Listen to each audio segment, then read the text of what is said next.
Welcome back to my YouTube channel, although let me say Happy New Year. Yes, this is the first vlog of 2020 and I'm excited you and I made it into the new year. Some might be complaining because we all know it's a 5-week, but it feels like a 10-week month. January bites everybody, even us who planned. Because I'm one of those. For the last 3 years, I have planned my January. I don't let it find my wallet. Yeah, but even then, my friend, it's almost like it's a curse. But it is good to have you. Welcome, welcome. If it's your first time here, welcome. Click the subscribe button and the bell notification. That way you don't miss a thing.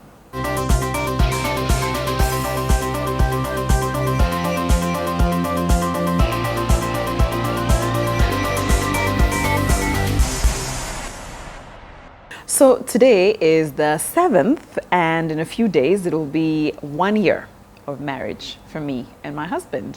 And I was thinking, how am I going to do this? I mean, am I going to give you 12 lessons to make 12 months? You know, I thought of all the cute things to do, but some of them didn't make sense because I think you get so excited at the start of marriage, and by the time you've done the 1 year, it's like, okay, deflated. Not in a bad way. I'm not scaring some of you. I'm just saying that it becomes too real later on. So I figured I'd just be myself today. So for my 1 year anniversary in marriage, I thought I'd share with you 5 lessons in marriage that, to be honest, ended up being life lessons for me, so you can apply them to life, not necessarily just for marriage.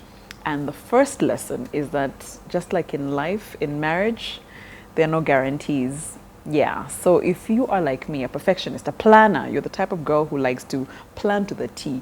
We'll do this, do that. When we do this and this and this, it will bear these results. In 5 months, we should have done this. In 6 months, this, you know, you want everything to happen in a certain way, and you plan for things to happen in a certain way. I think I have learned how to, and I've been calling it wiggle room. I've learned how to give life and my marriage wiggle room, you know, for things to happen as openly and as surprisingly as they can. Why? Because life will surprise you. You can plan all you want. You can safeguard yourself all you want from all sorts of situations and issues, but something will always catch you off guard. So same thing with marriage. I found that in my first year of marriage, it was a big shocker that there were no guarantees. That even if I worked hard on something, even if we both as a couple agreed on something, even if we worked hard towards something, life surprised us. So that was my first lesson in my first year of marriage, that in marriage, just like in life, there are no guarantees. Throw out the perfection, leave life and your marriage some wiggle room. The second life lesson or marriage lesson in my first year of marriage is who you choose. I think I saw this on Daniela Atim's Instagram, who said that it's very important who you choose to marry and also have children with. It's not a joke. It's very true. Some of you say, I'm ready to get married, so let me get married, and you just do it and forget that the most important ingredient isn't the fact that you want to get married. It's also that who are you doing it with?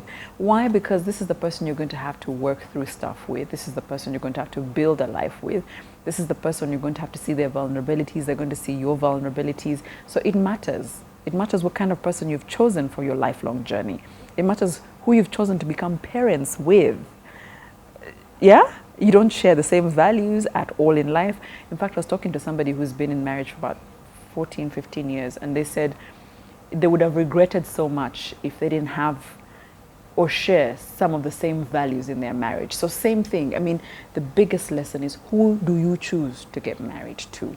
And I think as a life lesson, this can be, who do you choose to do business with? Who do you choose to do life with? Who do you choose as your friends? You have to be very careful about who you choose in your life, because they inform how you are getting through good days, getting through bad days, making good decisions, bad decisions. We've talked about it here before, that the friends you choose will either give you a good quality of life or a bad quality of life. Do you know what I mean? I think the only people we don't choose is family, but everybody else you get to choose. So yeah, the next lesson is communication. I know you've probably heard when people tell you that any relationship to thrive, you need to communicate. In fact, they tell you this is one of the biggest ingredients outside of love and all the other things. You need to communicate. Well, I had to learn the hard way that communication doesn't mean me talking to the person or at the person. Communication is 2 ways. Communication is I talk, yes, but I also listen. But also communication can be observing. I think most of us don't learn our partners because we're busy saying, tell me what you're feeling. Tell me why you're not happy. Tell me this, tell me. And yet some people can tell you through their actions. Some people can tell you through their silence. So communication also changed for me when I got married. I had to know that my partner, sometimes if I observe him, I'll learn more about him than him actually sitting down on a one-on-one conversation. Some people will lie to you in a conversation because they're under pressure. My wife wants us to talk, fine, let's talk. Blah, blah, blah, blah, blah, but they don't making sense.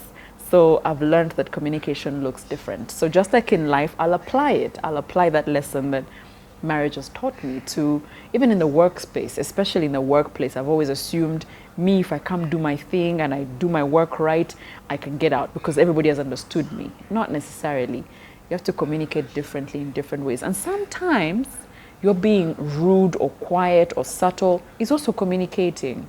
So yeah, just know that communication looks different when you're doing a lifetime relationship like marriage, but a good life lesson nonetheless. The next is to celebrate the good with the same energy that you frown upon the bad. Marriage, like any other relationship, comes with some downs or some unhappy times.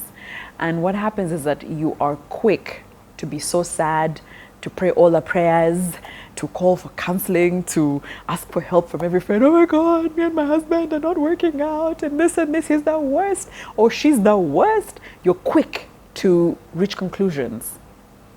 That energy, when something good happens, someone should have told me earlier, you need to celebrate with that same energy. Because for some reason, because you're married, you live together, when something good happens, it's like, okay, we're happy, we're smiling, great.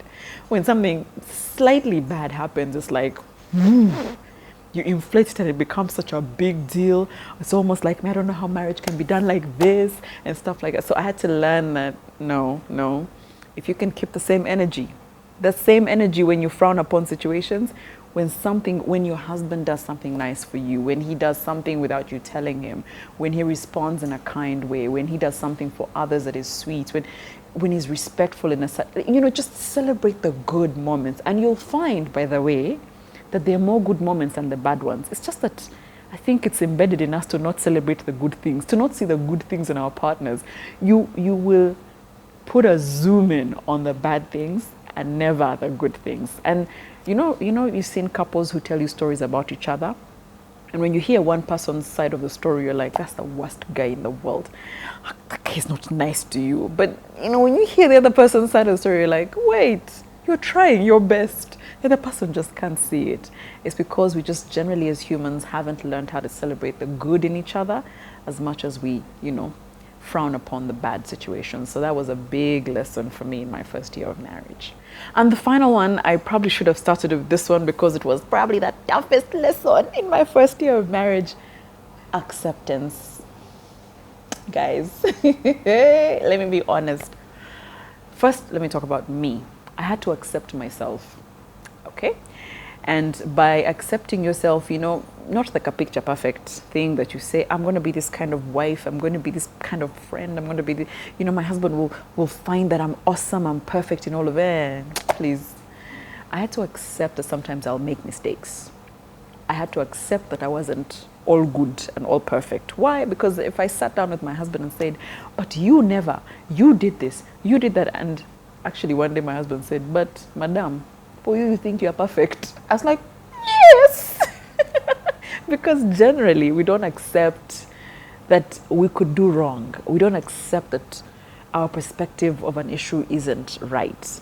It's hard for individuals to accept that you could be wrong, that the direction you're trying to take us maybe is not the right one. So I had to accept myself as I am, the honest truth, be honest with myself and say, Flavia, some things you don't know, some things you know, some things you're good at, some things you're terrible at. You understand? So where you're not good, accept help, or accept that you're wrong and you don't know. And then accepting the other person. I think this is where people bring in the words expectations.